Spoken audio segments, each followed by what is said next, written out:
Viimase nädala jooksul on viljahinnad kõvasti üles läinud. Kohe vaatame otsa põhjustele.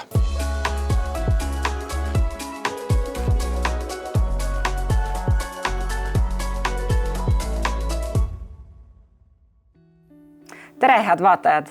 Tere ka minu poolt. Viljahinnad on siin ikka päris korralikult kohati rallinud ja kui me vaatame nädala tagust aega, siis sellest ajast alates on viljahinnad circa 15 eurot ja rapsi hind 20 eurot üles roninud. Nii et päris korralik tõus. Milles, Marge, need põhjused siis peituvad?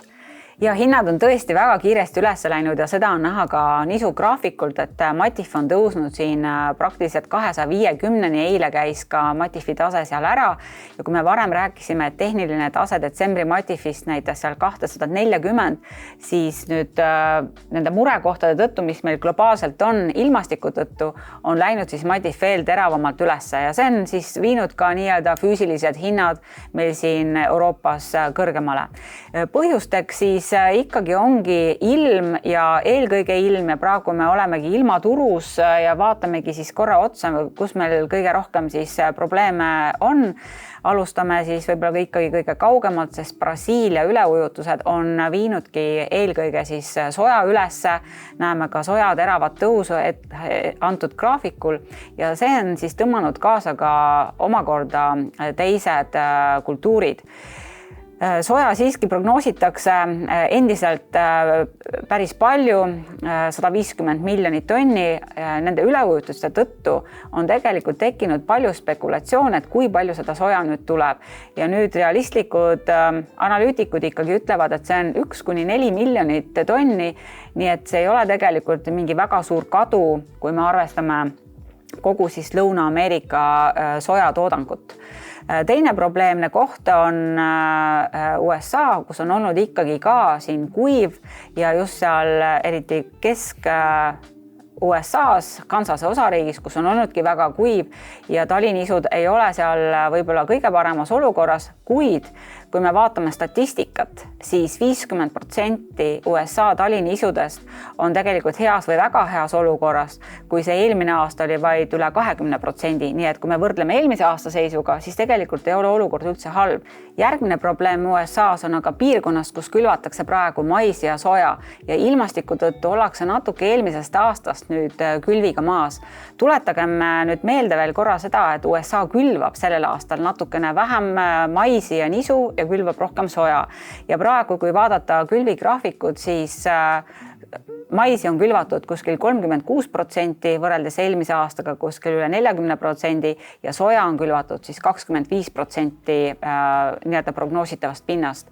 Nii et järgmised selline 1,5 kuud on väga olulised siis sellele piirkonnale, kuidasmoodi seal ilmastik areneb ja kuidas saadakse külvata.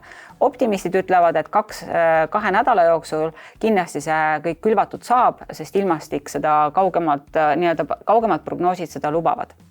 Järgmiseks põhjuseks on muidugi ka Venemaa ilm, et ka eelmises saates mainisime, et seal on kuiv ja see kuivus on jätkuvalt püsinud ja isegi kui on sademeid prognoosist näha, siis see on vaid väga õrn ja on näha ka, et on tulemas ja külmalaine peale. Nii et tegelikult turud natukene kardavad, et kuidas seal Venemaal, siis eriti Lõuna-Venemaal, siis nisu areng edasi on.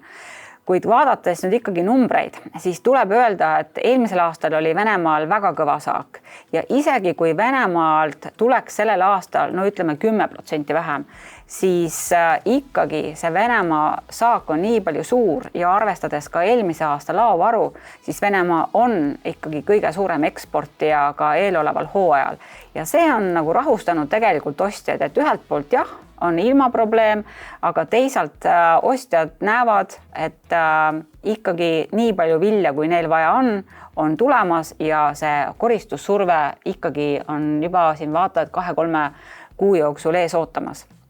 Ja seetõttu ei ole ka nii-öelda ostjad praegu üldse aktiviseerunud, vaid vastupidi, et kui hind on üles läinud, siis tegelikult kogu Euroopa põllumehed on müünud ja tahavadki nende kõrgete hindadega müüa. Samal ajal aga siis ostjad ei ole valmis nii kõrgete hinnatasemetega praegu ostma. Ja kui me vaatame ka, kuidas on Venemaa nisu hind siin vahepeal muutunud, et kui Matif on läinud väga kiiresti ülesse ja Euroopa hind, mis sa ütlesid, et nisu hind on tõusnud siin 15-20 eurot, eurot. Circa 15 ja raps on 20, jah. Siis Venemaa nisu hind on ainult tõusnud $2, et praegu Venemaalt saad osta $216 eest nisu. Nii et nii suur vahe on tegelikult Euroopa nisu ja Venemaa nisu juures. Ja see muidugi paneb ka ostjaid mõtlema, et mida ta siis ostab hinda või siis Euroopa päritolu ja praegu kahjuks ikkagi Venemaa nisu ruulib. Ja kui vaadata, kuidas on ilm siis meil Euroopas, siis ega meil Euroopas ka väga hea pilt ei ole, et meil on olnud siin jahe ja praegu ka näitab ilmakaart sellist nii-öelda külmalainet, seda me näeme isegi väljas, et ka meil on praegu külmad ilmad. Ja praegu Euroopast prognoositakse jätkuvalt selline võib-olla 10 miljonit tonni vähem kui eelmisel aastal nisu. Samal ajal on meil ka väga suured laovarud nii Saksamaal kui Prantsusmaal ja see tahab ka kõik veel liikuma saada ja praegu ka ollakse väga aktiivsed nii-öelda seda vanasaaki müüma. Oluline on ära märkida, et Prantsusmaa talinisupõllud ei ole praegu halvenenud, et jätkuvalt 63% on heas või väga heas olukorras. Muidugi, kui me võrdleme eelmise aastaga, siis eelmine aasta oli 95% heas või väga heas olukorras. Kuid see, et Prantsusmaal on kehva seis ja et tuleb Euroopast vähem nisu, siis see on juba hindadesse sisse kirjutatud.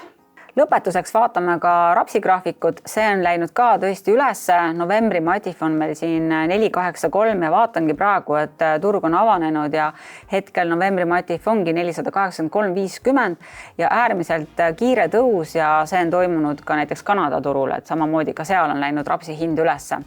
Euroopa prognoosib sellel aastal vähem rapsi ja peab importima selle võrra jälle rohkem, et kuskil 7 miljonit tonni Euroopa peab siis ka eeloleval hooajal rapsi importima. Nii et kokkuvõttes saame öelda, et tegelikult me püsime praegu ilmaturus ja väga oluline on siin nüüd enne veel, kui me Tootsi juurde läheme, siis reede hilja õhtul tuleb välja USD raport, mis võib tõesti turgu nüüd muuta ühele või teises suunas ja me näeme, et see 250 eurot detsembri matifist nisus on tegelikult selline hetkel ikkagi vastupanu ja et ei ole siit praegu üles läinud ja see reedene USD raport näitab nüüd ära, et kuhu poole see turg siis suuna võtab, et täiesti võimalik, et kui tulevad numbrid ja head numbrid ja me teame, et tegelikult on suured laoseisud nii maisil kui nisul, siis võib turg väga vabalt kukkuda. Samas, kui jälle fondid teevad mingisuguseid lükkeid või siis toimub veel mingid poliitilisi pingeid või mingid uudiseid, siis võib ka turg üles minna, nii et selline 50-50. Aga reede õhtu on oluline. Jah, ja ega see on ju otsustamise puhul ka alati küsimärk, et mis nüüd siis saama hakkab, et kas läheb hästi või läheb halvasti. Mina alati tahaks kaitsta ennast selle vastu, kui halvasti peaks minema. Et seega, kui me nüüd võtame seda infot, mida sa just rääkisid ja vaatame siis meie seda põllumees Tootsi, siis no ma pigem ikkagi läheks seda teed, et paneks tänasel hetkel ka midagi juurde tänaste hindadega.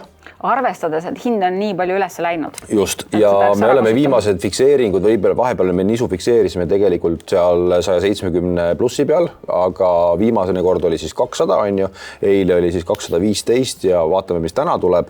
Nii et ma arvan, et seda tippu peaks ära kasutama täna ka.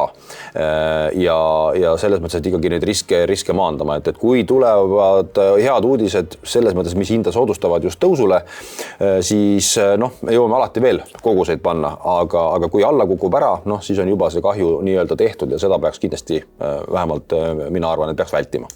Täiesti nõus ja palju Toots võiks siis panna antud olukorras? No tänasel hetkel on siis olukord selline, kus me nisu sellisest fikseerimisprognoosist circa 800 tonni tegelikult oleme juba pea 500 lukku pannud. Nii et ma siin ikkagi jääks sellise 100 tonni juurde. Aga ma paneks tegelikult ka hernes, sest ka herne hind on üsna hea. Ja tegelikult herne pind ei ole suur, 75 hektarit meil arvestuses on. Seega 75 tonni hetkel on fikseeritud. Ma paneks siin võib-olla 25 tonni veel juurde seda ka ja siis vaataks, mis siin edasi toimub. Ja, täpselt, et vaatangi praegu detsembri matif on 248,75, et ta püsib praegu kõrgel, aga jah, ta täna näiteks ei ole kõrgemale roninud, et homme, kui me oleme eetris, siis on jälle uus päev. No siis tundub, et on suhteliselt sama nagu oli eilne päev, aga jätkuvalt kõrge.